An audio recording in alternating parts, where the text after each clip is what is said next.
Boa tarde, pessoal. Vamos começar o seminário de coisas legais, comemoração de sexta-feira 13, se é que isso se comemora.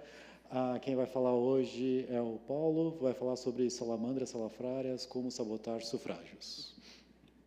Boa tarde, gente, tudo bem?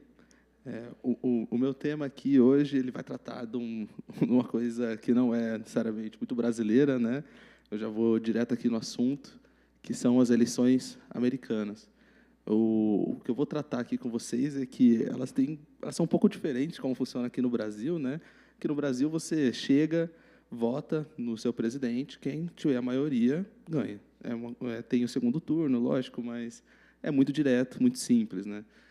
Lá nos Estados Unidos tem umas peculiaridades assim, e eu queria explorar uma aqui hoje, que é a votação para o Congresso. É o equivalente a um deputado, enfim, uma pessoa que eles têm vários representantes ao longo de todos os estados lá deles, e o jeito que opera é que cada estado tem direito a X cadeiras, assim como no Brasil, cada estado tem direito a X cadeiras de deputados, e cada cadeira lá, na verdade, representa um espaço físico, representa realmente uma divisão do estado, um grupo de pessoas, enfim.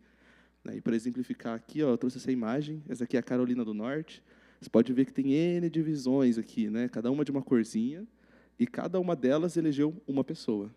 Então, você que mora aqui, você elege, você vota no partido, o seu partido fala, nessa partição, o meu candidato é tal, quando você vota no partido, ele ganha. E aí, essas pessoas, por mais que você só votou para o representante da sua região, elas operam no estado inteiro.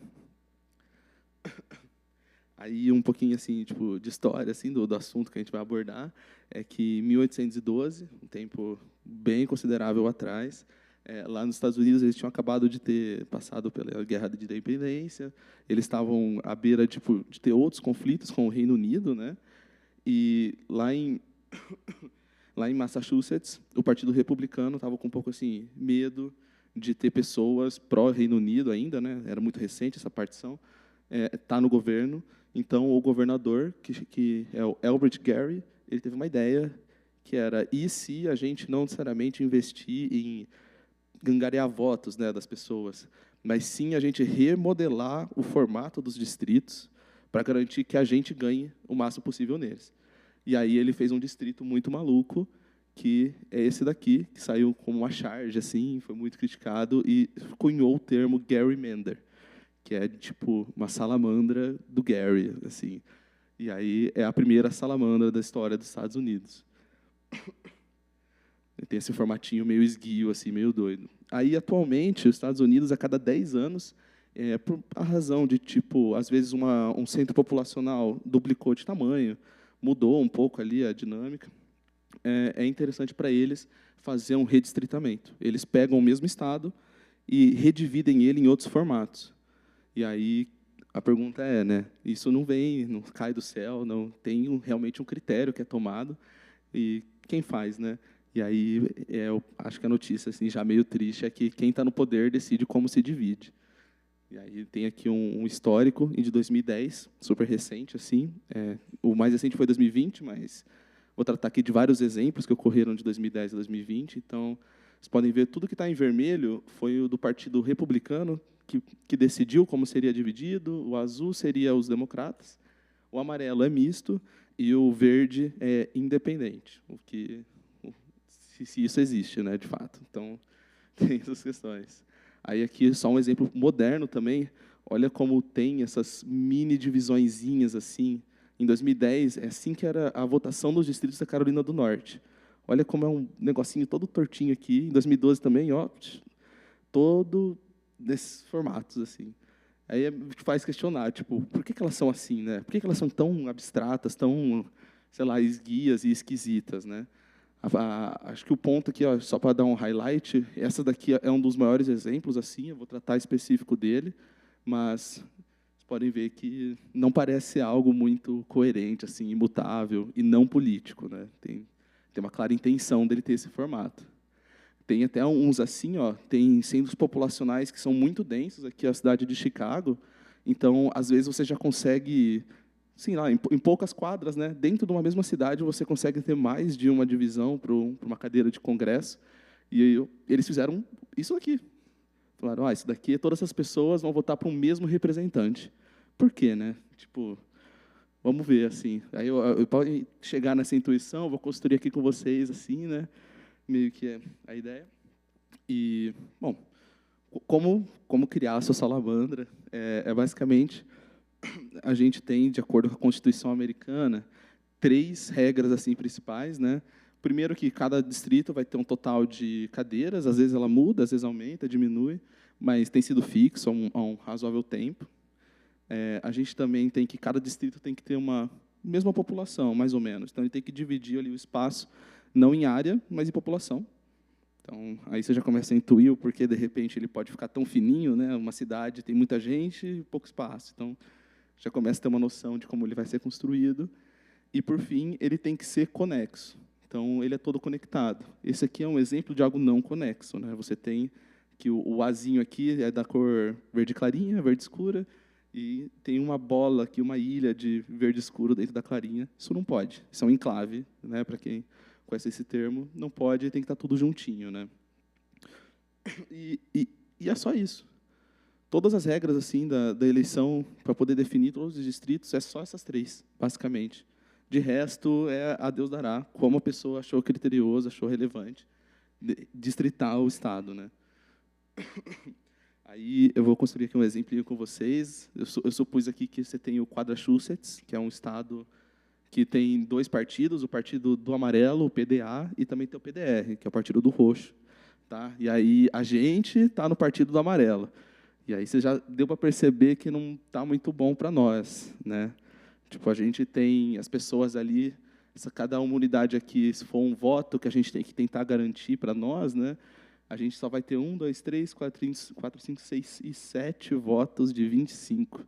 Nada legal, nada bom. Mas vamos tentar ganhar, né? Vamos tentar melhorar a nossa situação. A gente tem aqui, né, que só uns critérios que cada posição a gente vai trabalhar ou ele vota para você ou para o outro, não tem a terceira opção aqui no nosso exemplo. Mas e isso reflete bastante a política americana, tá? Lá é realmente uma dinâmica bipartidária, assim, ou muito próxima de bipartidária. E a gente vai dividir esse estado metafórico de Massachusetts, em 5 cadeiras para o Congresso. Então a gente tem 25 posições, é 5 para cada, né? Então, e aí, e claro, quando você divide isso daqui num grupinho, você ganha o grupinho se você tiver a maioria. Se você não tiver a maioria, aí você perdeu, né? Vai para outro partido. E, por fim, é relevante para a gente tentar ganhar, né? Tentar maximizar a quantidade de cadeiras. Aí suponha que você já vem e construa, assim, rapidinho, essa divisão. Eu peguei ali a primeira coluninha e falei, esse daqui é um distrito. E aí você pode estender ele, e rapidinho você tem vários distritos. Só que não foi uma divisão muito boa, né? Pode ver que você perdeu no primeiro, segundo, terceiro, quarto e quinto também. Então, desperdiçou essa oportunidade. Vamos tentar de uma maneira mais inteligente. Se a gente tentar pegar, por exemplo, direto em um que ganha, né? Olha aqui. Se a gente pegar o do meio, a gente fica na maioria já, certo? Se a gente expandir, a gente já conseguiu vários. Já conseguiu, a gente conseguiu exatamente um, né? Mas os outros ainda perderam, mas já é um começo. Estava melhor que antes.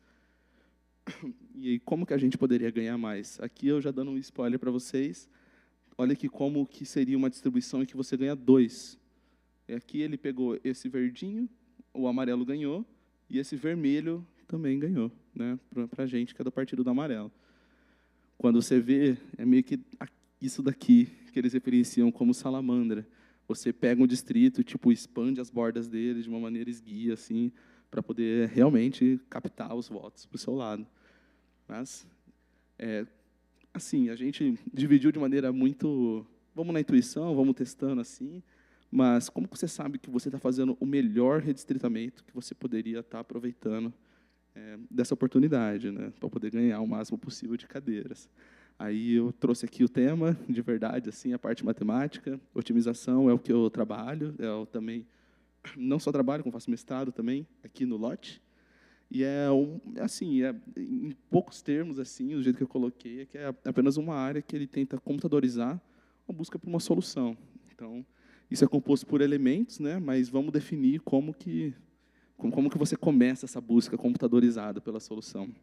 Eu acho que a pergunta fundamental é o que eu estou buscando, e isso é dividido em partes, né? Eu coloquei assim uma definição de quem estou buscando, e por isso eu quero intuir uma noção de o que eu posso decidir sobre as coisas, né? Nesse caso, você está podendo decidir sobre se a parte, se uma certa unidade vai estar na partição ou não, enfim, pode ser N coisas assim que você pode mudar na sua busca por uma solução que vai gerar um resultado. Tudo isso a gente chama de variável do nosso problema. É o X da questão. É o que a gente está tentando resolver. Aí ele tem esse formatinho assim, geralmente a gente representa tipo, a gente tem a variável X, a Y e a Z, e elas são, nesse caso aqui, binárias, 0 ou 1, verdadeiro ou falso, né? Aí a próxima pergunta é onde eu estou buscando. Também é uma pergunta meio abstrata assim de primeira, mas quais soluções assim são realmente possíveis a gente obter? Por mais que você possa falar, tal variável ela é 0 ou 1, às vezes elas podem estar correlacionadas de maneiras meio inesperadas, né? E aí você tem que saber eliminar elas nessa busca, e aí você vai respondendo essas perguntas. Quais soluções são possíveis? Quais são impossíveis? E isso a gente chama de restrição no nosso modelo. É o espaço factível também, que é o espaço de coisas que são possíveis de serem realizadas, sabe? E, por fim, eu acho que... deixa eu só mostrar aqui um exemplo de uma restrição. Tá? É tão simples quanto uma equação ou uma inequação.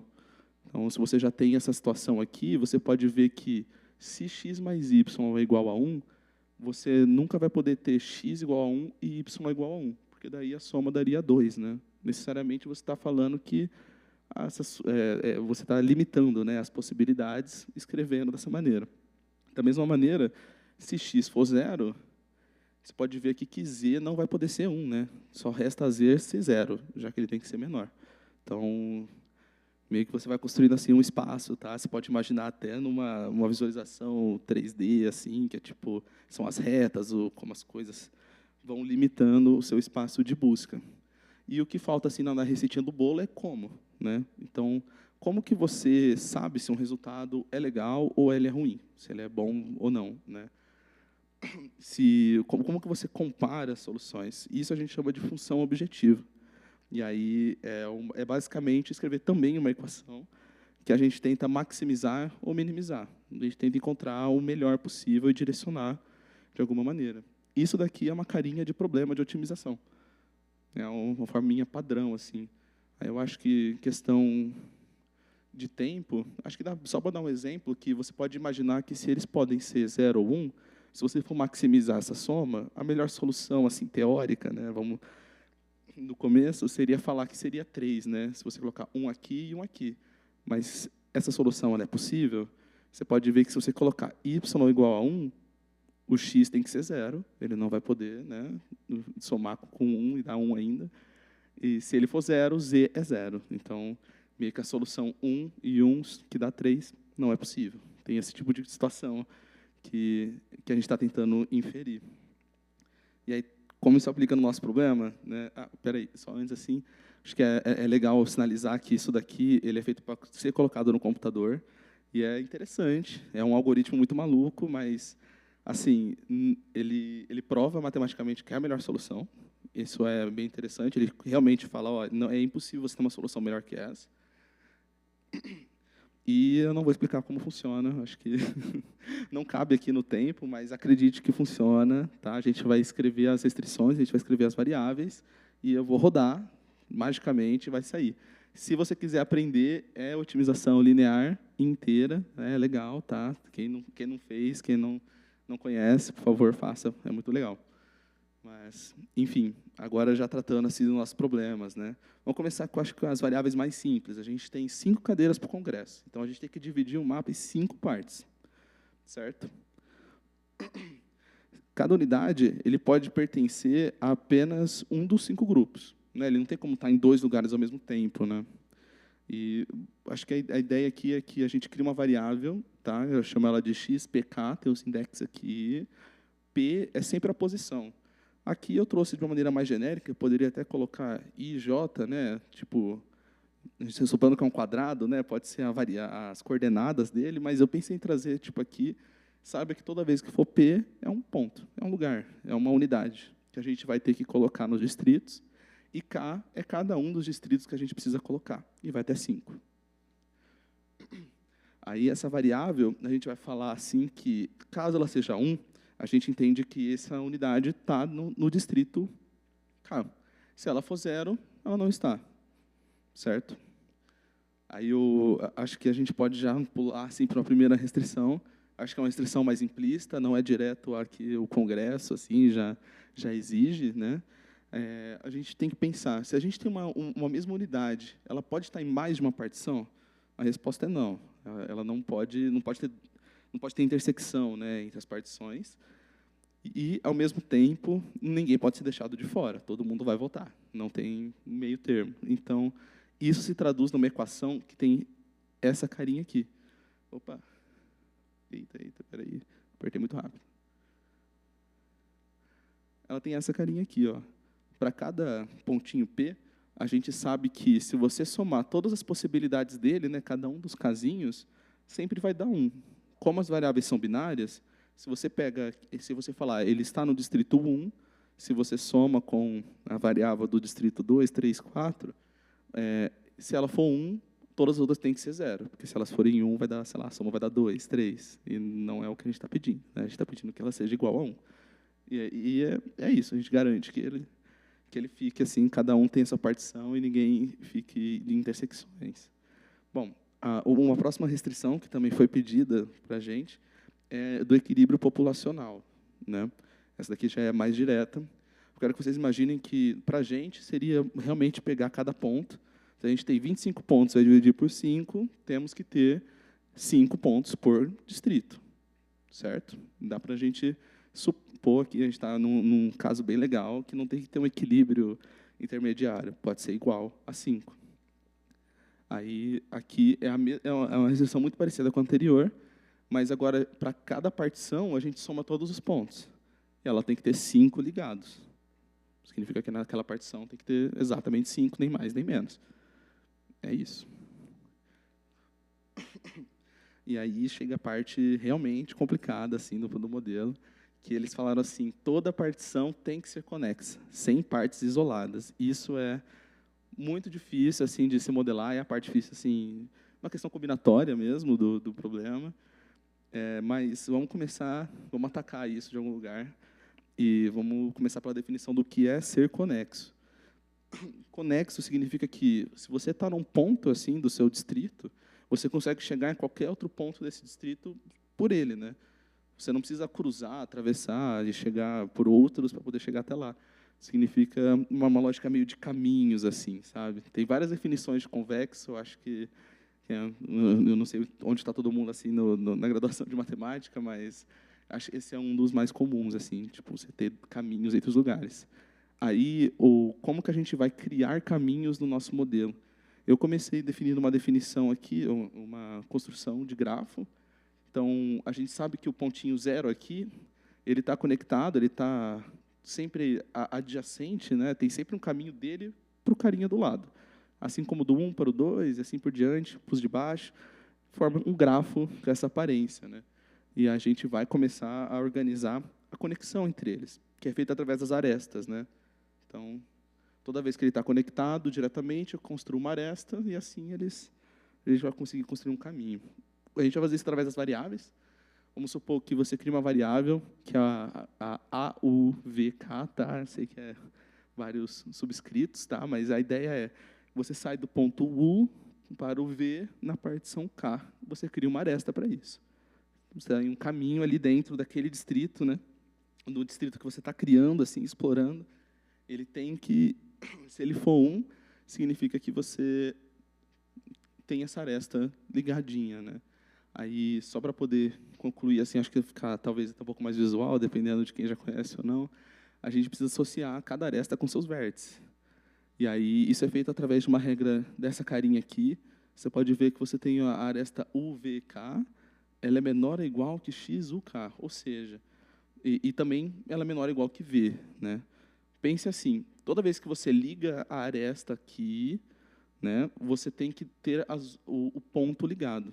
Então, não existe aresta sem ter ponto conectando elas. É meio que isso. Você pode ter dois pontos que poderiam ser conectados por uma aresta, mas você não precisa necessariamente usar eles.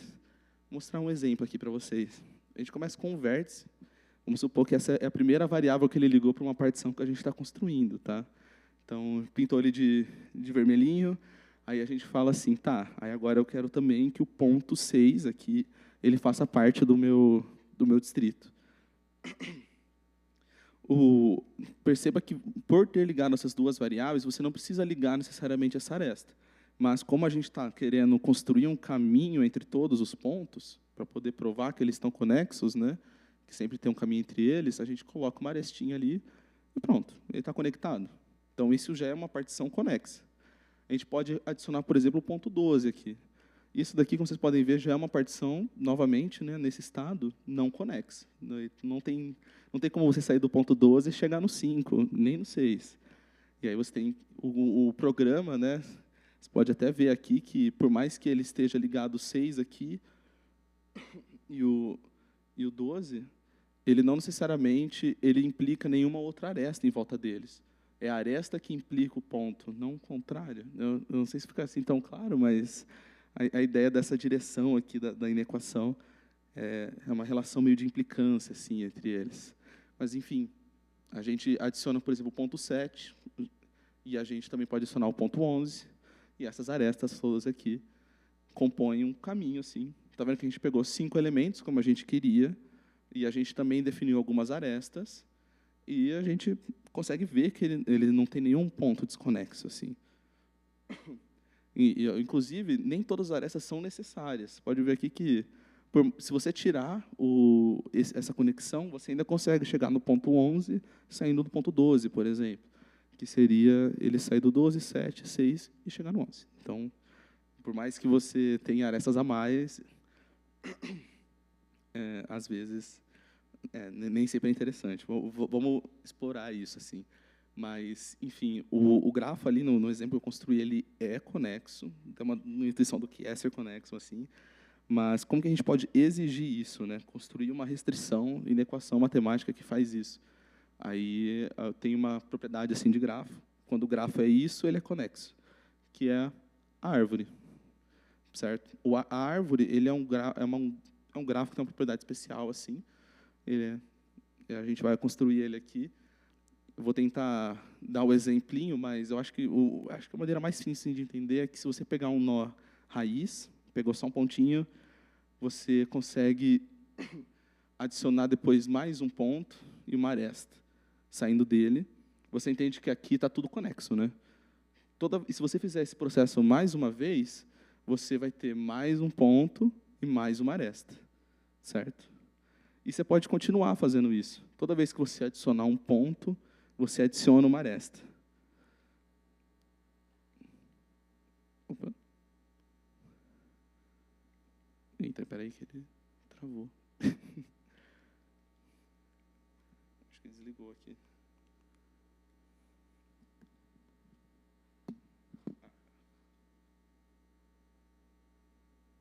Foi. Acho que foi. Pronto. Desculpa aí. Aí, toda vez que você adiciona um ponto, você adiciona uma aresta. E se você começou com um ponto e nenhuma aresta, você vai adicionando de 1 em 1, né? É 1, 0. Depois é uma aresta, não, dois vértices, uma aresta. 3 vértices, 2 arestas. Então, se ele for uma árvore de n nós, ele vai ter n menos 1 arestas. Essa é tipo a intuição que eu quero construir aqui. Isso daqui não está muito formal, mas o objetivo é explicar. Isso é muito fácil de programar para a gente. Se a gente pensar que a soma das arestas que tem nessa partição tem que ser igual à quantidade de vértices menos 1. A gente coloca isso daqui no nosso modelo e a gente vai tentar induzir que ele construa uma árvore, então, para que ele funcione. Aí a gente roda, né? Aqui você pode até ver que isso daqui, aqui a gente não tem uma árvore. Você pode ver que a gente tem 1, 2, 3, 4, 5 vértices para 1, 2, 3, 4, 5 arestas. Não é uma árvore. Agora, se você tirar um elemento, aqui, você tirou, é desnecessário, assim, né? Até você ainda continua funcionando, ele é conexo, e é uma árvore. Ele tem 1, 2, 3, 4, né? Que é um a menos da quantidade de vértices.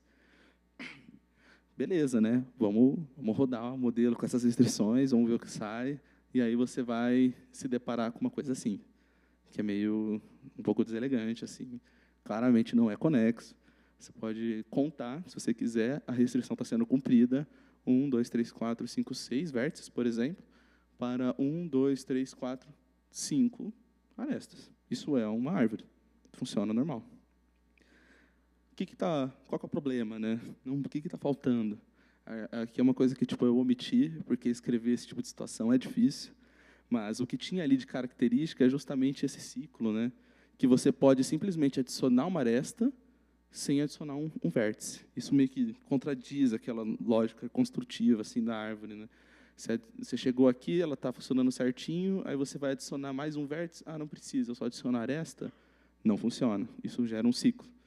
A gente não pode isso, né? Aí aqui eu, né, exemplifiquei, aqui é um ciclozinho, a gente vai tratar ele com...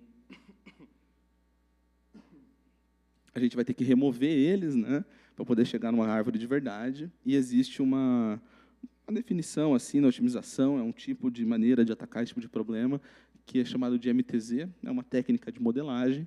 Eu não vou entrar muito em detalhe nele, mas a ideia é basicamente o seguinte: se você tem um ponto aqui, esse daqui, ele está indo nessa direção anti-horária, você coloca o ponto 0 e você fala, esse vai ser o primeiro a ser atendido, certo? Aí o próximo, você direciona, né?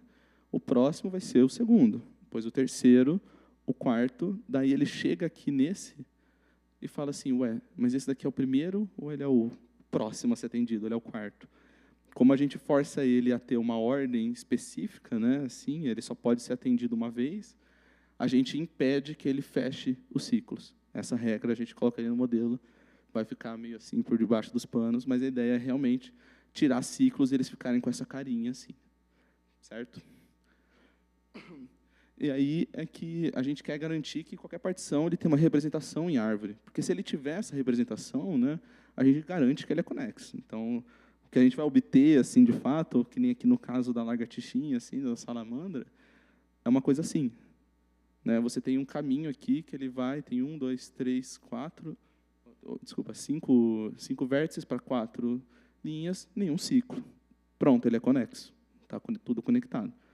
Quando a gente for rodar assim o modelo, para cada partição, cada uma vai ter a sua mini árvore assim. Acho que esse é o resultado que a gente está esperando. A gente está querendo que ele divida o espaço assim nessas árvores e contar. Ah, eu ganhei nesse? Ótimo, que legal. Eu ganhei naquele? Também, mas esse aqui eu perdi, enfim. Esse tipo de busca que a gente está procurando. Então, é isso. Aí, só dando uma repartição, dando uma olhadinha aqui no gráfico, para lembrar como estavam as cores, assim, né?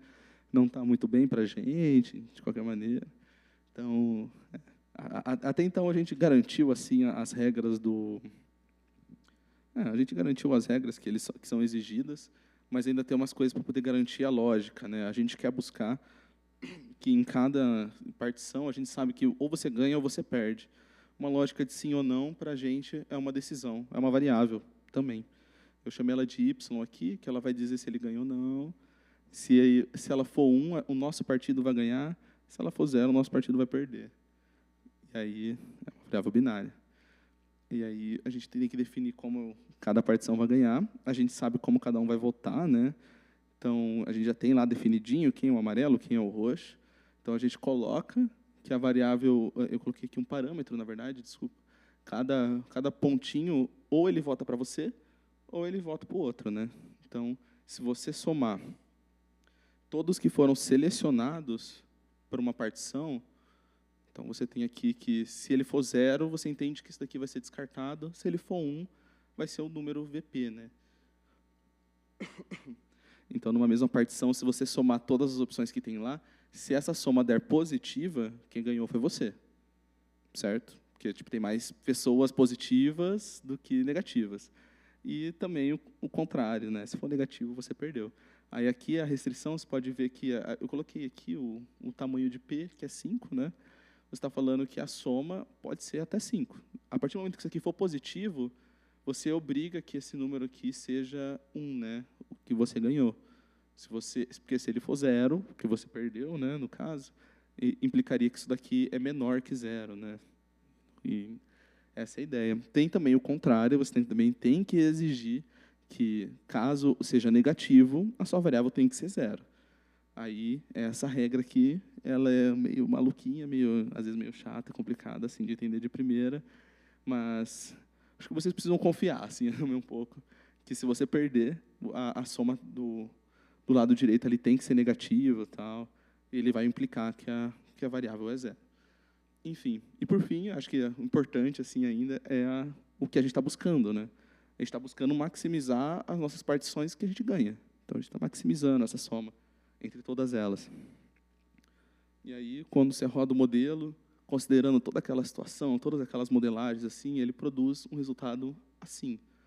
Ele produziu um resultadinho, aqui, ó, como ele fica, de fato, e é muito similar com aquele que eu criei, assim, também, tipo, de cabeça, para poder já mostrar para vocês, né? Aí, o que é interessante desse tipo de resultado é que o algoritmo ele encontra que a solução, que o objetivo é 2, é a solução ótima, então é impossível você ter uma solução melhor. Simples assim, né? Aí eu acho que a conclusão assim de tudo isso é que ninguém mudou o voto. O tempo todo que a gente estava tipo modelando, estruturando a divisão, ninguém mudou de opinião. Só que você saiu de ganhar nada para ganhar coisas, né? Você está em direitos e ocupar esse espaço no Congresso, né? E da mesma maneira, se tivesse o seu concorrente ali dominando, ele poderia simplesmente minimizar aquela variável e falar, tá, agora eu quero que o meu concorrente tenha nada. Ele poderia muito bem te eliminar e você perder todas as cadeiras ali do Congresso, que também é péssimo, né? E aí eu acho que é interessante também que dá para você inferir onde que cada partido tem mais chance, assim, sabe? De ganhar, onde vale a pena ele investir, direcionar recursos para poder tentar virar um voto, né? Não vale a pena o cara que está no distrito tão assim colocar, sei lá, se dedicar tanto assim para poder ganhar aqui, né? Mas tem essas situações, você pode começar a inferir assim. Eu vou trazer aqui também o jeito que eles de fato operam lá. Não é tão direto quanto a gente imagina, não é um modelo assim. Esse modelo rapidamente fica fora de mão, fica muito grandão. E aí eles definem uma heurística. Para quem não sabe o que é uma heurística, é tipo uma solução aproximada, a gente inventa assim, a gente confia que ela é boa, a gente até tem testes, mas vou mostrar como eles atacam esse problema. Eles usam uma técnica que é chamada de packing and cracking, que é empacotar e quebrar, tá? Em uma tradução livre aqui. Eles usam assim do fato de que a decisão é binária, né? Ou você ganha ou você não ganha. Não tem ganhar meio, né? Então, eles tentam inutilizar os votos do outro partido. E, da mesma maneira, eles tentam... deixa eu só pegar aqui... Eles tentam tipo, empacotar o máximo possível os votantes do partido oposto, assim, de uma vez, garantindo que eles minimizem os votos inúteis do próprio partido. E eles também tentam quebrar as regiões de muita concentração do oposto, de maneira que o que ali seria um ganhar fácil do time oposto, do partido oposto, de repente já não é mais, né? Está cortado no meio. Vou te dar um exemplo aqui. No que a gente teve um resultado, só para inteirar, né? Quando a gente tenta empacotar, a gente está tentando juntar todo mundo do mesmo partido no mesmo lugar, porque aí a gente minimiza os votos inúteis do próprio partido. Então, você está com 5 pessoas ali, né, aquela divisão em 5. Se você tiver um lugar que o seu cara oposto tem exatamente 5, você entende que se você tivesse, na verdade, um amarelo ali, né, num 5 roxo, você, na verdade, aquele voto amarelo serviria para nada. Você está tipo, desperdiçando, porque no final o roxo já tem a grande maioria. Então, né, e aí eles também, fazendo isso, né, eles tentam maximizar os votos inúteis, porque o roxo aqui, por exemplo, aqui embaixo, ele não precisaria ter 5 para poder ganhar, ele só precisa de 3. Então, ao empacotar, você garante que esses 2 aqui servem meio que para nada, só para preencher, né? Aí aqui tem um exemplo muito prático de packing, e aí acho que isso é muito interessante assim, porque eles embelezam assim esse conceito, tipo aqui aquele de Chicago novamente. Na hora ali eu não mostrei, mas aqui são tipo a união de 2 bairros majoritariamente hispânicos. Então, esse bairro aqui, ele tem tipo uma população que, com certeza, vota por os interesses dele, e eles decidiram fazer todo esse contorno, desviar de áreas de pessoas tipo, mais ricas, que é o centro ali de Chicago, e pegar o outro bairro hispânico lá do outro lado. E isso, eles falam, tipo, porque aí a gente garante a representatividade deles, quando, na verdade, você está simplesmente inutilizando grande parte dos votos que poderiam estar afetando melhor, assim, né? Afetando muito mais. Então, não é algo tipo tão simples assim, não é algo tão escancarado, tem todo um jogo político, óbvio, né? Em como essas coisas são vendidas. Aí o cracking, ele é muito similar, mas ele tem um conceito assim muito similar, mas a ideia é que você tenta maximizar os votos úteis do seu partido, ou seja, você tenta ganhar apenas por uma pequena margem, a menor margem possível que você já ganhe, é ótimo. Aí, dessa maneira, você maximiza os votos inúteis do partido oposto. Se você ganha de 3-2, você está aumentando a quantidade de votos inúteis do partido oposto, né? Se você ganhasse, tipo, aqui, ó, esse daqui é um exemplo de cracking. Você está pegando aqui uma parte que às vezes tinha uma alta população, você está cortando ela para que você ganhe a maioria, mas tipo, só um pouquinho, certo? E assim, acho que de tudo isso, acho que na prática, né, você não consegue ter certeza de como as pessoas vão votar, né? Tem muitos detalhes ainda em jogo, mas assim, também não é que você não tenha uma chance alta de também prever ao mesmo tempo. Então, tem grupos específicos, tal, que com certeza vão votar da mesma maneira, estão associados à mesma coisa. Então, e na prática também, quem modela esse tipo de coisa também sabe tratar de incertezas, técnicas estatísticas, tal, avançadas. Geram vários mapas até chegar em um que eles acham mais provável deles ganharem bem, né? Então, não é tão preto no branco assim, geralmente as respostas, mas eles também sabem como tratar. Deixa eu só pegar aqui. E além de distritar assim da maneira específica, eles também podem te convencer, né? Eles podem planejar um distrito já pensando nos lugares mais importantes, assim, mais impactantes, que vão valer mais a pena. Aqui é o que a gente tem, né, normalmente. Mas você vê que se você simplesmente vier aqui e mudar um pouquinho, você colocou mais 2, né? A gente estava com 7 votantes, de 25 para 9, bem menos que a metade. Né? Mas, assim, a gente redistrita e pronto. Ganhamos 3. 1, 2 e 3, que já é a maioria do Estado. Mesmo você estando bem abaixo da maioria. Você sai de 9 sobre 25 para ter 60% do Estado. Né? 3/5 dele, que é bastante coisa, esse salto. Né? Desculpa aí, a foto ficou meio away, gente, desculpa. Mas, enfim, esse cara aqui, eu acho que ele é o grande pivô assim, desse tema ter aparecido muito em voga recentemente. Ele foi responsável por aquele mapa da Carolina do Norte, que eu mostrei lá um pouco mais no começo. Mas ele, inclusive, falou isso daqui. Ele falou que quando você está redistritando, né, quem escolhe os votantes é os políticos. Então, tipo, não é algo feito às escuras, tá? É bem aberto, que é assim que funciona, e eles estão fazendo com intencionalidade, sabe? E aí, ele foi responsável por vários mapas. Acho que ele está associado aos republicanos, né? E em 2018 ele morreu, veio a falecer. E a filha dele, que tem toda uma não gostava do pai, enfim, né, decidiu divulgar o HD dele com todas as informações. Tinha milhares de simulações de mapas, levando em considerações N coisas estatísticas, de como ele redividia e redistritava, né, tudo. E aí, muito em seguida, assim, o mapa que ele tinha definido, que foi até 2020, esse mapa, né, foi 2018, e até 2020 já teria um novo mapa, mas o atual foi declarado inconstitucional.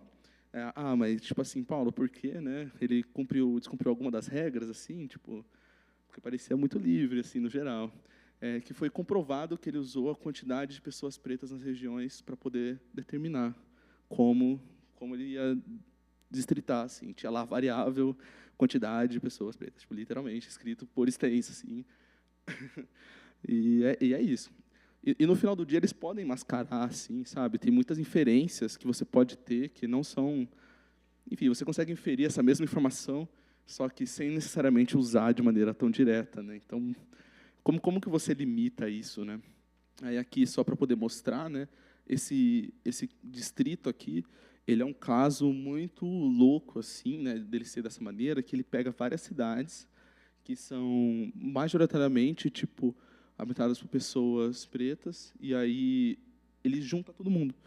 Ele pega as cidades que estão muito longe e fala, tá, vocês estão todos juntos, e empacota eles.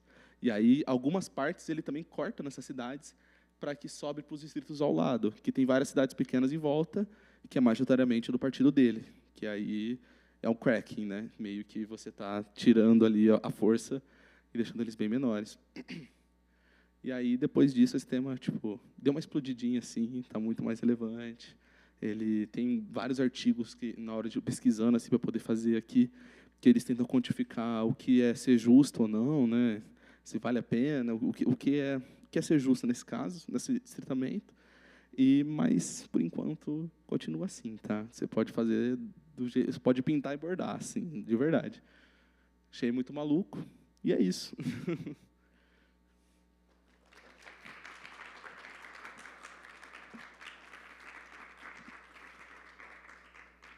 Obrigado. Obrigado, Paulo. Perguntas, dúvidas?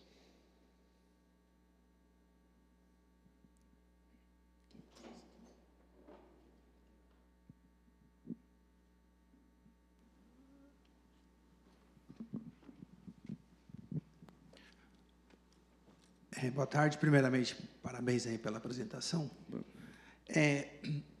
Hoje a gente está vendo que a política está sendo extremamente influenciada pelas mídias sociais, né? Como que você acredita que essas técnicas juntadas com as mídias sociais pode ajudar na influência dos votantes, por exemplo, com essa onda de hipersegmentação, né, criação de nichos, assim, sabe?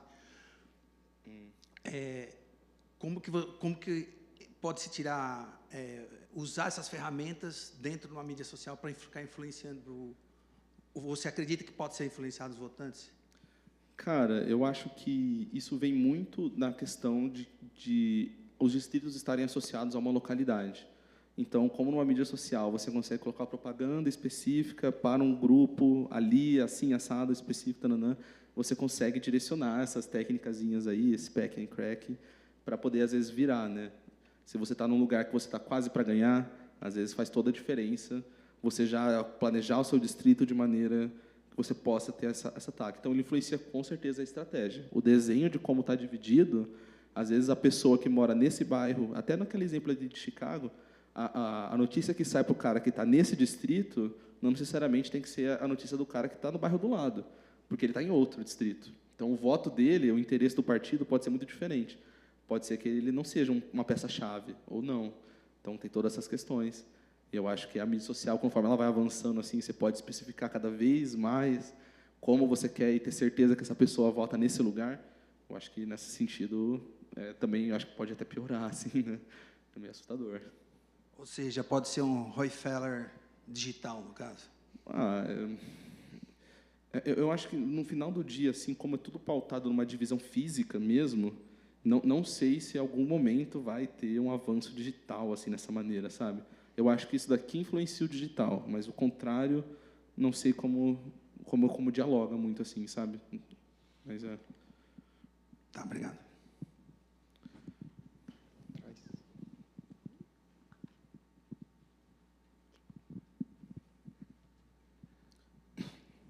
Eu queria comentar que já teve um seminário que falou sobre otimização, que eu acho que casa bem com o que você falou, que mostrou um pouco do algoritmo, que é o como tomar uma decisão ótima em 10 a 156 passos fáceis. Eu acho que vale a pena assistir no canal para complementar.